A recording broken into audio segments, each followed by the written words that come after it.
अस्सलाम वालेकुम स्टूडेंट्स।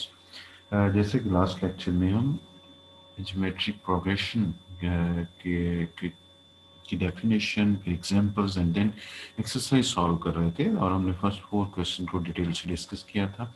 इस तरह अगर हम फिफ्थ क्वेश्चन की स्टेटमेंट पे फोकस करें आज के लेक्चर में तो इसकी स्टेटमेंट हम रीड करते हैं। If an automobile depreciates in value 5% every year. At the end of 4 years, what is the value of the automobile purchased for rupees 12,000?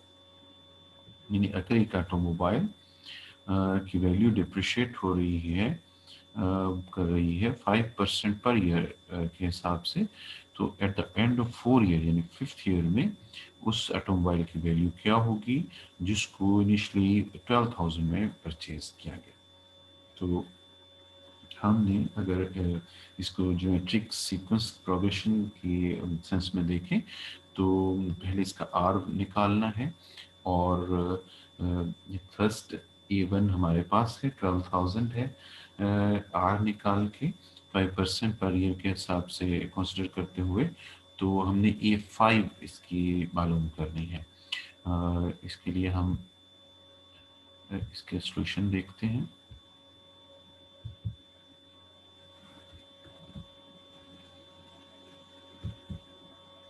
जैसे कि हम फिफ्थ क्वेश्चन पे फोकस कर रहे थे, तो ये देखिए ये हमारे पास क्वेश्चन है। A1 हमारे पास 12,000 है क्योंकि इनिशियली इसको 12,000 में परचेज किया गया था। डेप्रिसिएशन 5% है तो इसका आर हमारे पास निकलेगा 1 minus 5/100।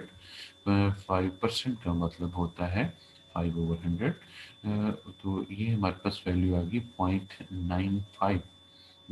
This is our R N हमारे पास 5 है क्योंकि आफ्टर 4 ईयर्स वैल्यू पूछी जा रही है फिफ्थ ईयर में। तो फिफ्थ टर्म का पूछा जा रहा है। ए एन ये जनरल टर्म है। A n is equal to A1 r is to power n-1। N की जगह हमने 5 पुट कर दिया, A1 की जगह 12,000 पुट कर दिया और आर की जगह हमने 0.94 पुट कर दिया। तो इस तरह से कैलकुलेट किया तो ये वैल्यू हमारी गई 9,774.018। This the value of the automobile at the end of 4 years. At the end of 4 years mean fifth year में उसकी वैल्यू होगी 9,774.08। Now we read another question.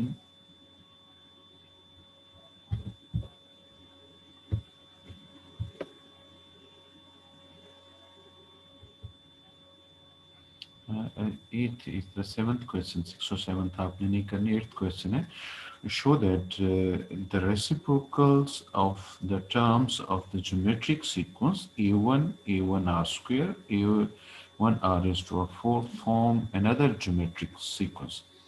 8th question ये है कि अगर हमारे पास एक सीक्वेंस है A1 A1R square और A1R raised to 4, एक ज्योमेट्रिक प्रोग्रेशन है तो इसके रेसिप्रोकल्स यानी 1/A1 1/A1R square 1/A1R raised to 4 so on ये भी ज्योमेट्रिक प्रोग्रेशन बनाएगा। तो हमें बताना है कि ज्योमेट्रिक प्रोग्रेशन जो है टिपिकल इस टाइप का, इसकी जो रेसिप्रोकल्स हैं वो भी ज्योमेट्रिक प्रोग्रेशन बनाते हैं। यानी हमने दो कंसेक्टिव टर्म्स को डिवाइड करके और फिर उस दूसरी दो कंसेक्टिव टर्म्स को डिवाइड करके बताना है कि कॉमन रेशियो सेम आ रही है।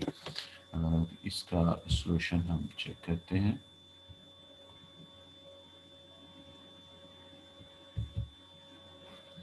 तो ये था 8th क्वेश्चन हमारे पास।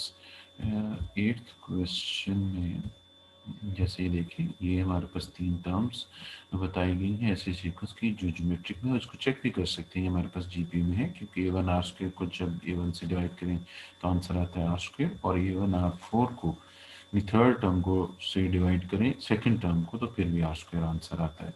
हमने इन टर्म्स का ले लिया रेसिप्रोकल 1/A1 और ये देखिए इनका रेसिप्रोकल ले लिया। तो अब जो नया सीक्वेंस बना हमने ये बताना है कि ये भी ज्योमेट्रिक प्रोग्रेशन है। तो जब ज्योमेट्रिक प्रोग्रेशन की श्योरिटी होगी जब सेकंड टर्म से फर्स्ट टर्म सेकंड टर्म को फर्स्ट टर्म से डिवाइड करेंगे तो जो आंसर आएगा वो सेम होना चाहिए अगर थर्ड टर्म को सेकंड टर्म से डिवाइड करें। तो ये देखिए सेकंड टर्म की फर्स्ट टर्म से डिवीजन की रेशियो को R1 हमने कहा और थर्ड से सेकंड को जब डिवाइड किया तो उसे R1 डैश का हमने डिवीजन कर दी और दोनों से इसमें भी R1 भी 1/r² आ रहा है और R1 डैश भी 1/r² आ रहा है क्योंकि R1 डैश और R1 सेम है। इसका मतलब है ये जो सीक्वेंस है ये ज्योमेट्रिक प्रोग्रेशन है क्योंकि इनमें से किसी भी दो कंसेक्यूटिव टर्म्स से अगर कॉमन रेशियो ली जाए तो वो सेम आ रही रेशियो सेम आ रही है। So this is geometric progression.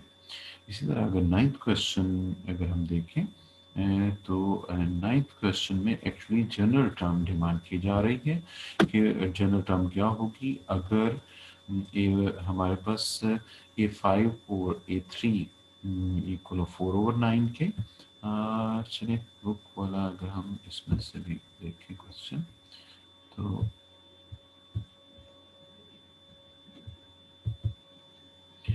this is the next question.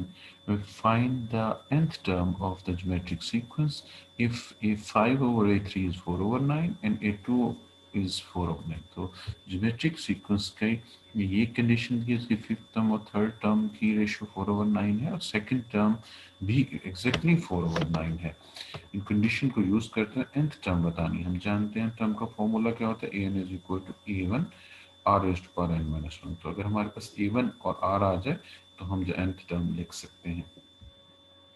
तो यहाँ पे हम a1 की वैल्यू पुट करेंगे a5 की वैल्यू जो आएगी a r raised to power 5-1 यानी a r की 4 और यहाँ पे वैल्यू पुट करेंगे a3 की जो आएगी a r की पावर 3-1 और इस तरह a2 की वैल्यू a1 आ और इनको यूज करते हुए आपस में इनके रिलेशंस को हम a1 और r फाइंड आउट करेंगे। तो इसका सॉल्यूशन हम लिखते हैं। This is the ninth question. Let a1 be the first term, r be the common ratio.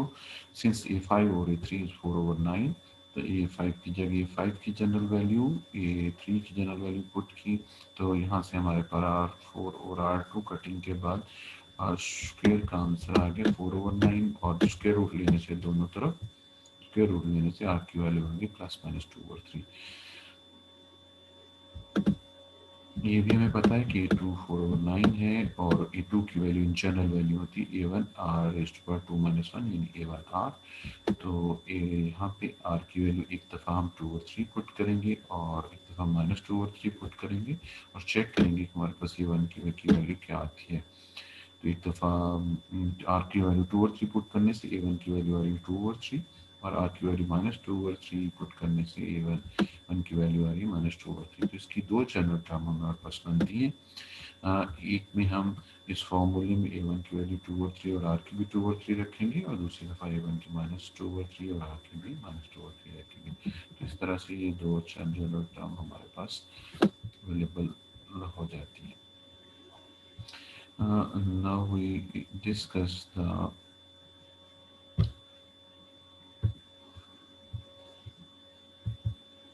10th question of this exercise. You find three consecutive numbers in GP geometric progression। वो तीन consecutive numbers geometric progression के बताएं whose sum is 26 and their product is 216।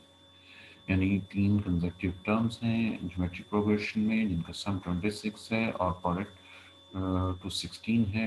हमने वो तीन numbers बताने हैं। हम तरह से तीन नंबर्स जनरल सपोज करने हैं जो हमें नज़र आएंगे ज्योमेट्रिक प्रोग्रेशन में है और उनके सम को 26 और पावर को 216 के को रख के हमने आर ए और आर हमने वो तीन नंबर्स बताने हैं।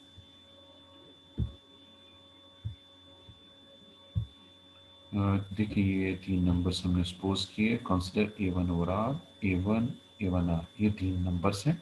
अब देखिए इन दोनों की कॉमन रेशियो अगर चेक करें और इन दोनों की कॉमन रेशियो चेक करें तो वो सेम हमारे पास आती है। ये भी आर आती है और ये भी आर है। इधर से पढ़े आर को इससे मल्टीप्लाई करें तो नेक्स्ट आ जाता है, आर को इससे मल्टीप्लाई करें तो नेक्स्ट आ जाता है। कंसिडर a1 और r a1 और a1 r are three consecutive numbers in GP geometric progression. अब हम कंडीशंस का यूज करते हैं कि इन तीनों का सम 26 के इक्वल है और प्रोडक्ट 216 के लिए सम 26 के इक्वल है। इसमें A1 को हमने कॉमन निकाला और एलसीएम लिया, तो ये इक्वेशन नंबर 1 हमारे पास बन गई। इसी तरह इनका प्रोडक्ट 216 के इक्वल है, तो इनका प्रोडक्ट किया हमने तीनों टर्म्स का, this product this by this, 216 आ गया। और यहाँ से R1 से कट किया, e रेज़ टू पावर 3 216 के इक्वल आ गया। 216 को हम लिख सकते हैं 6 रेज़ टू पावर 3, और क्योंकि दो टर्म्स इक्वल हैं और उनकी पावर्स भी लिखा गया, पावर सेम है तो बेस भी सेम होंगे। यहाँ से A1 6 हमारे पास आ गया। तो N1 में A1 को 6 हम पुट करेंगे और उससे ऑफ कोर्स हमारे पास ये क्वाड्रेटिक इक्वेशन बन जाएगी R में, और R की दो वैल्यूज आती हैं हमारे पास 3 और 1/3। तो हमारे पास जो नंबर्स हैं तीन, वो क्या थे, A1R ओवर R, A1 और A1R। तो इन तीन नंबर्स में A1 एक दफ़ा हम A1 की वैल्यू और R की वैल्यू पुट करेंगे, फिर हम A1 की और R की दूसरी वैल्यू पुट करेंगे। तो इस तरह से ये तीन नंबर्स हमारे पास मिल जाएंगे, क्योंकि A1 की एक वैल्यू के लिए R की दो वैल्यूज आ गई हैं। एक तो A1 6 हो तो R3 आता है, तो उससे हमने तीन नंबर्स निकाले। फिर A1 6 हो तो R1/3 आता है। स्टार्ट में जो तीन नंबर्स हमने किए थे उसमें हमने एक दफ़ा A1 की वैल्यू और साथ R की वैल्यू 3 पुट की, फिर A1 की 6 और R की वैल्यू 1/3 पुट की। तो इस तरह से हमारे पास ये 2 6 18 और 18 6 2, ये दो तरह के तीन नंबर्स आ गए। इन दोनों सीक्वेंसेस की जो टर्म्स हैं, अगर हम ये ज्योमेट्रिक प्रोग्रेशन में है और अगर इनका सम किया जाए तो 26 बनता है और प्रोडक्ट 216 है। तो these are the required three consecutive numbers in GP। तो आपने 11th क्वेश्चन भी अटेम्प्ट करना है और 13th क्वेश्चन भी अटेम्प्ट करना है। तो इस एक्सरसाइज में से आपने फर्स्ट 5, 8, 9, 10, 11 और 13 ये क्वेश्चन आप